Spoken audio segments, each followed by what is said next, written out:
പശ്ചിമ ബംഗാൾ നിയമസഭ ഗവർണർ ആർ.എൻ. രവി പിരിച്ചുവിട്ടു. ഇതോടെ കിഴക്കൻ സംസ്ഥാനത്തെ തൃണമൂൽ കോൺഗ്രസ് ഭരണത്തിന് ഔദ്യോഗികമായി അന്ത്യമായി. രാജിവെക്കില്ലെന്ന കടുത്ത നിലപാടിലായിരുന്ന മമതാ ബാനർജിക്ക് ഇതോടെ മുഖ്യമന്ത്രി സ്ഥാനം നഷ്ടമായി. ഇന്ത്യൻ ഭരണഘടനയുടെ അനുച്ഛേദം 174(2)(b) പ്രകാരം തനിക്ക് നിക്ഷിപ്തമായ അധികാരങ്ങൾ ഉപയോഗിച്ചാണ് ഗവർണറുടെ നടപടി. 2026 മെയ് 7 മുതൽ പ്രാബല്യത്തിൽ വരുന്ന രീതിയിൽ പശ്ചിമ ബംഗാൾ നിയമസഭ ഞാൻ ഇതിനാൽ പിരിച്ചുവിടുന്നു. ഔദ്യോഗിക അറിയിപ്പിൽ ആർ.എൻ. രവി വ്യക്തമാക്കി.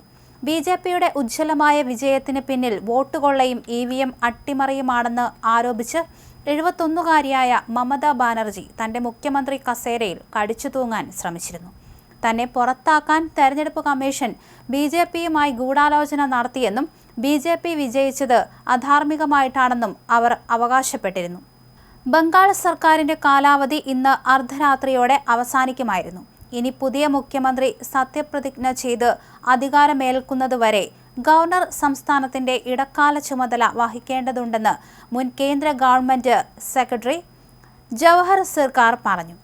ഭരണഘടനയുടെ അനുച്ഛേദം 172 പ്രകാരം 5 വർഷത്തെ കാലാവധി കഴിയുമ്പോൾ നിയമസഭ പിരിച്ചുവിടപ്പെടുകയും പുതിയ സർക്കാർ സത്യപ്രതിജ്ഞ ചെയ്യുന്നതുവരെ നിലവിലുള്ള മന്ത്രിസഭയ്ക്ക് കാവൽ മന്ത്രിസഭയായി തുടരാവുന്നതുമാണ്. നിയമസഭാ തെരഞ്ഞെടുപ്പിലെ ദയനീയ പരാജയത്തിന് പിന്നാലെ ചൊവ്വാഴ്ച വൈകുന്നേരം മമതാ ബാനർജി നടത്തിയ പ്രഖ്യാപനം വലിയ വിവാദങ്ങൾക്ക് വഴിവെച്ചിരുന്നു. മമതയെ ഉടനടി പുറത്താക്കണമെന്ന് ബി.ജെ.പി നേതാക്കൾ ആവശ്യപ്പെടുകയും ചെയ്തിരുന്നു. താൻ തെരഞ്ഞെടുപ്പിൽ തോറ്റിട്ടില്ലെന്നും ബി.ജെ.പിക്ക് ലഭിച്ച ജനവിധി കൊള്ളയുടെ ഫലമാണെന്നായിരുന്നു ബാനർജിയുടെ വാദം. ഞാൻ പരാജയപ്പെട്ടിട്ടില്ല, അതുകൊണ്ട് തന്നെ ഞാൻ രാജ്ഭവനിലേക്ക് പോകില്ല, രാജി സമർപ്പിക്കില്ല, ഒരു വാർത്താ സമ്മേളനത്തിൽ അവർ മാധ്യമപ്രവർത്തകരോട് പറഞ്ഞു. ഇത് വലിയൊരു രാഷ്ട്രീയ ചേരിതിരിവിനാണ് വഴിവെച്ചത്. പ്രതിപക്ഷ സഖ്യം അവർക്ക് ചുറ്റും അണിനിരന്നപ്പോൾ ഗവർണർക്ക് മാത്രം എടുക്കാൻ കഴിയുന്ന തീരുമാനമായ പുറത്താക്കൽ നടപടിക്കായി ബി.ജെ.പി നേതാക്കൾ മുറവിളി കൂട്ടി. തങ്ങളുടെ 3 കൊല്ലത്തെ ഭരണത്തിന് അന്ത്യം കുറിച്ച നിയമസഭാ തെരഞ്ഞെടുപ്പ് ഫലത്തെ ചോദ്യം ചെയ്തുകൊണ്ട് കോടതിയെ സമീപിക്കുമെന്ന് തൃണമൂൽ കോൺഗ്രസ് നേരത്തെ പ്രഖ്യാപിച്ചിരുന്നു. എന്തായാലും നിർണായകമായ നീക്കമാണിപ്പോൾ ഗവർണർ നടത്തിയിരിക്കുന്നത്.